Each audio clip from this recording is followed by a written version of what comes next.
Sholat itu mi'rajul mukmin. Sholat itu adalah cara seperti itu. Kita manja dengan Allah meskipun dengan segala problem ketika itidal kita tetap memaklumatkan Rabbana lakal hamdu milku samawati wa mil'ul ardi wa mil'u ma syi'ta min syai'in ba'du. Engkau zat yang selalu layak dipuji di langit maupun di bumi. Dan langit bumi ini karena terbatas masih ditambahi wa mil'u ma syi'ta min syai'in ba'du. Dan seluas apa saja engkau kehendaki. Apapun hebatnya langit bumi ini tetap terbatas, ada ruang dan waktu. Maka ditambahi wa mil'u ma syi'ta min syai'in ba'du. Dan segala puji ini memenuhi semua yang engkau kehendaki.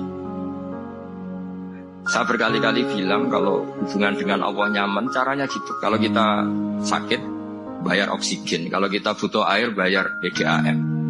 Allah itu tidak pernah nyuruh kita bayar.